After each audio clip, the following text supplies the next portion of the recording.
Welcome to the 27th Annual Wishes for Wildlife.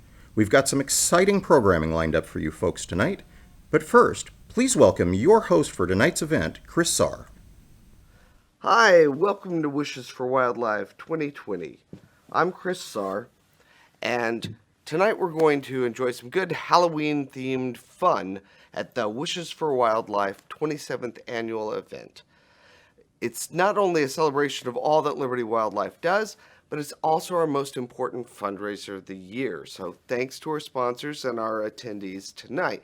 You're so essential because Liberty Wildlife receives no government funding. In fact, none of the animals in our care have health insurance. So 100% of our support comes from individuals like you. But before I get too far into the fundraising, let's remember that tonight is a celebration of all that Liberty Wildlife does and all of the animals in our care. Let's meet one of our most popular animals now. Let's meet Groot.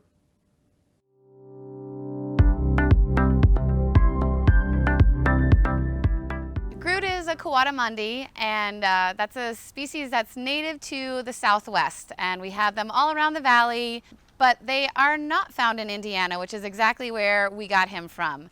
Local rescue had picked him up from a confiscation. Somebody had him as a pet illegally. Luckily, the rescue knew Liberty Wildlife and realized that a Southwest mammal didn't belong in Indiana in the wintertime, and so they bought him a ticket on Southwest Airlines and brought him to Liberty Wildlife, and we've had him for about 2.5 years now. Groot was about 8 months old when he came to live with us. He was also known to be very mischievous, so it really was just a matter of getting him used to the enclosure, getting him used to us coming in and feeding him. And he liked us from the beginning, but he didn't understand his boundaries. And so we really had to work with him on learning that we weren't play toys, and he couldn't crawl on us and he couldn't bite us. And then eventually we started being a little bit more tactile with him, and certainly got him to take naps in our laps, and that was probably the joy of our days when we'd go and sit in the enclosure and he would fall asleep in our arms. In working with Groot, we really wanted to make sure that he had a lot of natural behaviors that a wild coati would have, so that he wouldn't get bored in his enclosure, so that his mind would still be really active, and he'd be a happy coati here at Liberty Wildlife. In doing so, obviously, I was spending a lot of time working with him. We have a really great relationship now. He can read my cues. I can read his cues fairly well. And in doing that, I noticed a couple weeks ago that he developed a limp. And that's part of our job here with our education animals, is to make sure that we're keeping an eye on them daily to make sure their weights are okay, that their health is okay. And so once we noticed that he had a limp, we realized we had to get him in to our vets to take a look and see what was going on and how we could help him. We have some really amazing volunteer vets, and so between Dr. Lamb helping out and the great state-of-the-art x-ray machine that we have, we were able to come to a diagnosis and a plan for getting Groot back to health. My name is Stephanie Lamb. I'm one of the veterinarians who volunteers here at Liberty Wildlife. Looking at the x-ray we have of Groot here, we took an image of his limbs because he was having pain when he was walking around. This is his right limb, this is his left limb. The right limb, we are isolating the joint that was causing him some discomfort. If we look at our left limb, that's normal. You can see we have the humeral bone coming down. The ends of the bones are called condyles, and we have this joint space between the humeral bone and then the radius and the ulna bone. On this side, we don't really have that nice joint space that we are supposed to have, and we have some changes to the edge of the bone that are indicative of arthritis. We are really focused on their comfort, so we're putting them on anti-inflammatories to help them feel more comfortable in the joint. We are putting them on omega-3 fatty acids and also joint supplements, all with the goal of helping this joint be as healthy and as comfortable as possible. And because of all the great effort and the work that we do together, we got him back to health. He's walking fine. He's happy to come out and see the public. And we just love our team, and we love that they're all there to take care of the animals every day. Yorick, dear Yorick, if only you'd paid your $25 registration fee, maybe you'd still be with us here tonight. And if you haven't paid your $25 registration fee, it's not too late. You can click on Get Tickets and register for tonight's event. Also register for the silent auction and all the fun activities that we have planned. Tonight, you're going to get a chance to see behind the scenes, explore some sides of our programs here at Liberty Wildlife you may never have imagined in your wildest dreams or in your worst nightmares. We'll also have some fun. Via social media, we're asking you to share your costumes. Upload it with the hashtag W4W2020 and then vote for the costumes you like best with your likes.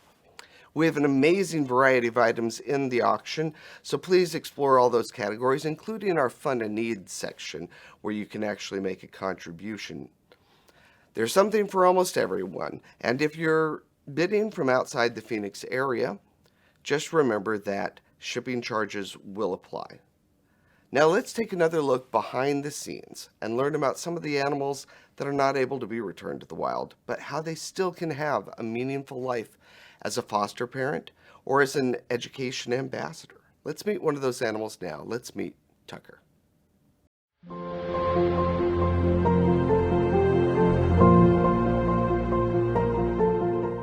There are many ways that animals come to us for care. Some of the animals' journeys begin with a call to our hotline, where our volunteers advise the public on the best course of action. Most are brought to the facility through our intake window, which is open every day from 8 a.m. to 6 p.m. Animals that can't be safely contained by the public, such as raptors, mammals, and bats, are rescued and brought to our facility by one of our trained rescue transport volunteers. Tucker, a great horned owl, was one of these animals that needed rescue. Tucker was hit by a car. The person who hit him kept driving home, parked, and went inside. They didn't realize until the next morning that Tucker was still in the grill of the car. They immediately called us, and we sent out a rescue volunteer who had to remove him with bolt cutters. Tucker suffered from head trauma, a fractured left wing, and a fractured left leg. He recovered from the head trauma and the leg injury, but his wing didn't heal well enough for him to be able to fly properly. So he lives out his days here as an educational ambassador. When I first saw Tucker, he was in such bad shape, and it's so hard always to see an animal who's so mangled and injured and scared, and whose life has just taken a complete turn, and they don't know where they are or what's happening to them. And you can just see the fear and the sadness. But if you look at him, how gorgeous he is, this is what happens when they get really good care. And so he's a beautiful, beautiful owl now. And he had a real will to live. He fought hard and he rebounded quickly. And so he's made a wonderful addition to our ambassador program. Because these animals are with us instead of flying free, we want to be careful that we are providing them with adequate enrichment to keep them stimulated and to be able to just spend their time in a way that is not just sitting. So in addition to coming out on the glove and interacting with people, there are a number of things we can do for enrichment. Some of these birds, because they squeeze with their feet for a living, some of them really enjoy having a rubber ball or some other large rubber toy in their cage that they can squeeze, play with, carry around. Some of the species are very curious and like to investigate things, and they have toys and bells and things in their cage to carry around. A number of our birds are able to fly but not able to be released, and they have been flight trained, and we can fly them, and do often in the mornings for their breakfast, fly them between volunteers so that they get some exercise, they get that enrichment. And then there's always the natural enrichment that occurs when a squirrel or a snake or something ventures into their enclosure. Woe be to them, because these are birds of prey. Welcome. Welcome back. Like most of the animals in our care, Tucker came here through no fault of his own. And just feeding animals like Tucker costs about $25 during their stay at Liberty. Now, some animals require more extensive care and stay with us longer, but using that $25 average, we have actually created a special fund and need category for feeding the animals here at Liberty Wildlife. You can actually help us and become a sponsor of these animals for a $25 gift to cover the cost of the food for each animal. Every year we see over 10,000 animals, and our goal during Wishes for Wildlife tonight is to feed 500 of those animals just tonight. Please consider going to the Special Fund and Need category in making such a gift now. And while you check out the auction on your mobile phones, we'll again go behind the scenes, this time with Joe and one of our educational ambassadors, Aurora, the bald eagle.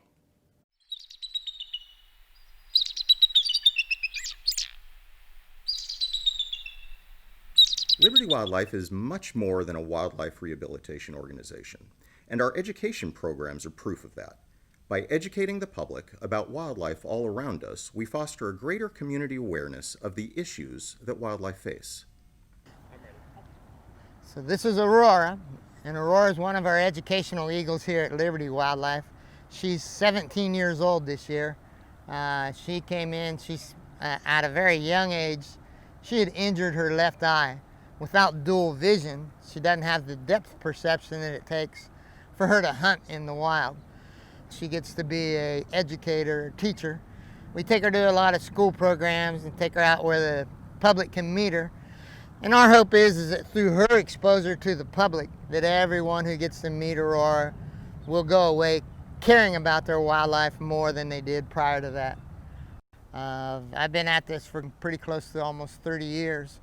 Working with an eagle and developing their trust, getting them used to being around you.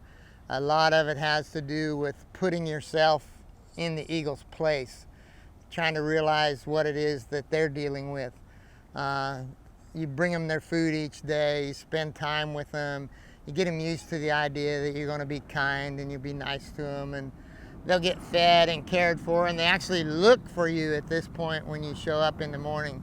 They bugle at you, they talk to you, but they communicate with you that they're happy to see you.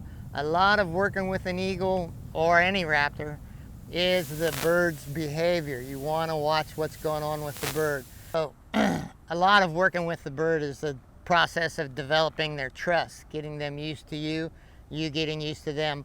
They're all just as much an individual as we are. This one works really well with me, won't work with anybody else. It's a single person bird. This one, at 3 years into working with her in the spring of her 3rd year here at Liberty Wildlife, at 13 years old, she decided she wanted to be a mom. She laid 2 eggs trying to make me the baby daddy. She's that bonded up. But having her out in front of the public, where we've got her out so everybody can meet their wildlife and learn kind of what they're about, that's the important part of what she does. When we get her out in front of, especially like the veterans and the older citizens, they get real teary-eyed. It kind of sets them off a little bit. They're very happy to get to see their national bird. When you're working with them, you know, you just got to be very cognizant of what they're going through and what's going on around them, so that nothing's going to disturb them, so that their time with you is a very nice and easygoing thing. And we hand feed her all of her food, and that's what creates a lot of the trust or bond. Welcome back. I'm joined now by Megan Mosby, Executive Director at Liberty Wildlife. Welcome, Megan. Thank you, Chris. You know, tonight we're all about trying to make these programs be funded for the year, all continuing all year long. That's right. And during normal business hours and all of our school field trips, off-campus educational programs like those through our partners at Verde Canyon Railroad, people get to see our educational ambassadors close up. This is a critical part of what Liberty Wildlife does because it helps raise awareness and appreciation for wildlife in our community and prevents conflicts with wildlife from occurring. In fact, we provide over 1,000 of these programs every year to kids from kindergarten through 12th grade, and they're really impactful. And earlier I mentioned that we had a special fund and needs section in the silent auction. I'd like to draw your attention to that now because we actually have one set up to fund our educational programs. You see, these programs normally cost about $250, but not every kid and not every school can afford that. So we'd like to ask your help tonight to fund those programs. And to make it just that much more meaningful, we've got a special match that will match your gift and double it and fund 2 of those programs for your $250 gift. Wow! What kind of witchcraft is that? Doubling your gift? Whoa, that's fantastic. I know, Megan, it's kind of amazing. And This may be a lofty goal, but we'd like to raise enough money to fund 40 of these educational programs just here tonight. Remember, your gift is doubled no matter what amount you give now. Look, did you see that? Darlene just donated, and I see that Peggy and Tom have too. Come on, you guys, get on it. Please join them and help pay for the environmental and natural history education programs so essential to what we do here at Liberty Wildlife and to raising the next generation of wildlife caretakers. I know we can do it, but only with your support.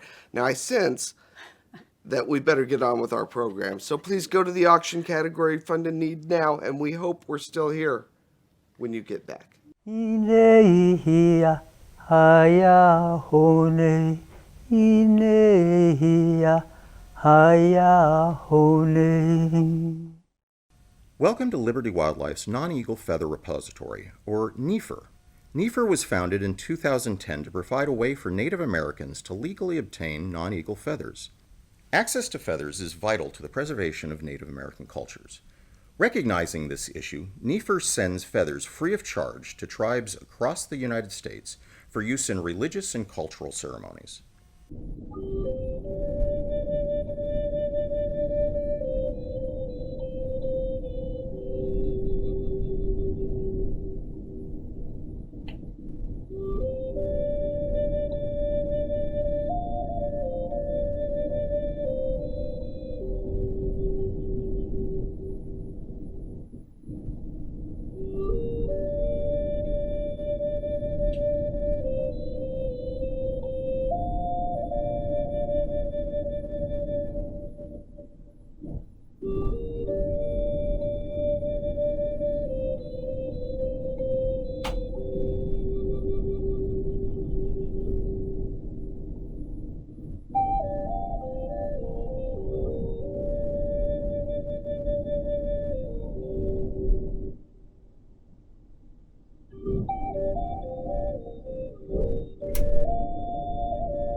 Wow, it's amazing to think at how far Liberty Wildlife has grown since that little rehab center in Scottsdale 39 years ago to now being this program with a national impact like the Non-Eagle Feather Repository has. And our partners at FedEx help us ship those feathers across the country to Native Americans. They are also partnering with us to offer discounts to anybody outside the Phoenix area who bids on silent auction items and needs help with shipping. If you win an item and you're bidding from outside the Phoenix area, contact us next week for details on how you can get those shipped to you. And if you're bidding locally, those items will be available for pickup here at Liberty Wildlife. You know, while you were watching the last video, I was checking out the silent auction, and it's really going well. You know, there's some heated bidding wars going on, especially over our ever-popular home and garden items. There's always the most popular items there. That's right. But don't forget about the unique antique and collectibles category as well, where we've got some unique one-of-a-kind artwork by local artists, as well as some limited edition numbered lithographs. And a couple of these don't have any bids on them yet. Wow. Yeah. But there's still time. Our silent auction will stay open until 5 p.m. on Sunday, October 25th. That's when bidding ends. And with that in mind, I think we ought to get back to our program. I agree. Let's meet another one of our more unique residents, Junior.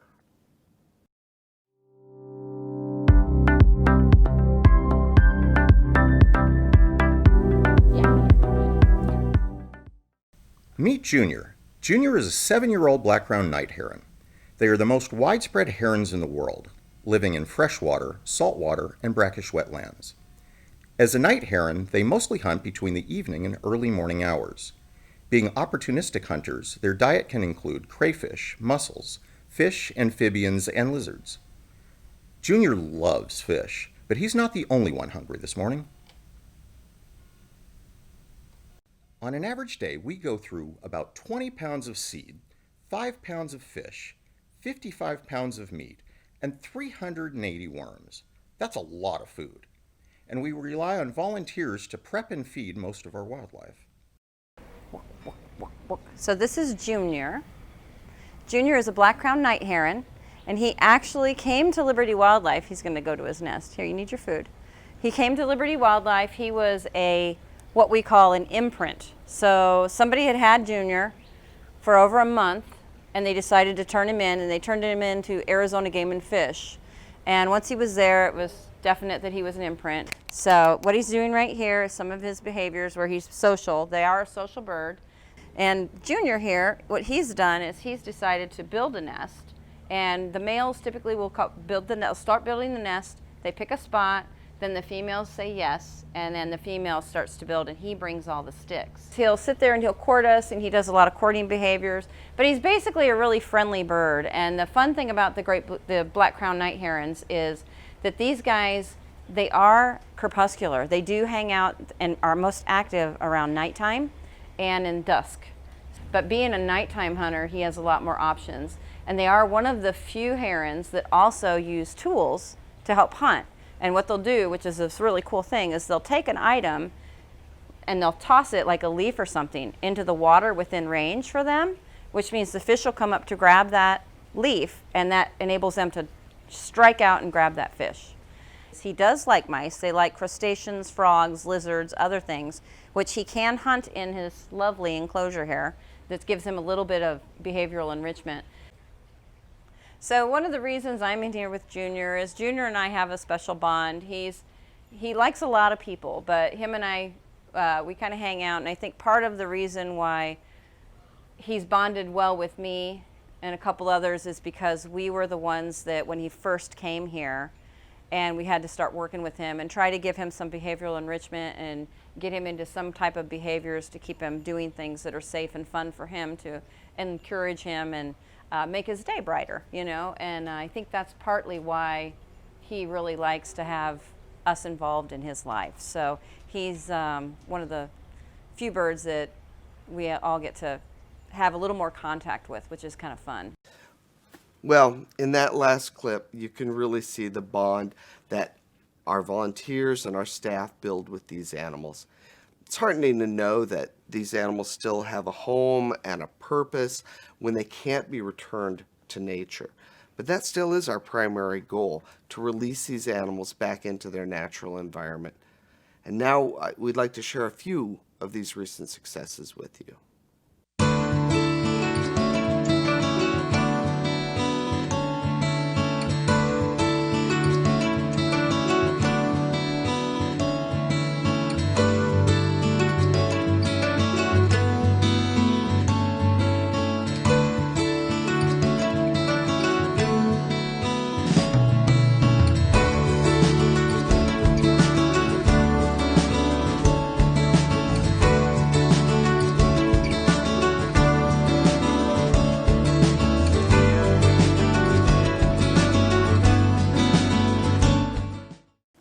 Those releases are amazing, but tonight we have another special surprise for you. Megan Mosby, our executive director, will be helping us to release another couple owls that have just completed their rehabilitation.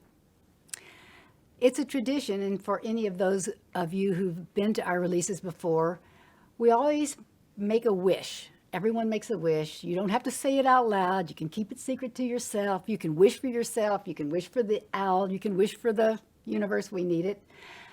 And as we release this owl, please send your wish, your dream, your hopes on the wings of this owl to take it into the ethers, and it will come true.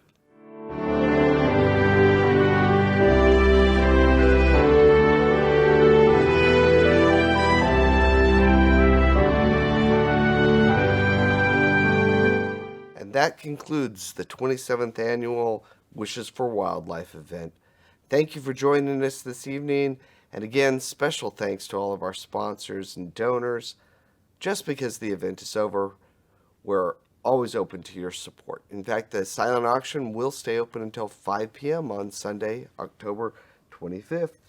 And the costume contest will remain open through Halloween evening. If you want any items in tonight's auction, they will be available for pickup at Liberty Wildlife, or again, contact us to make arrangements for shipping outside of the Phoenix metro area. Good night, and see you next year.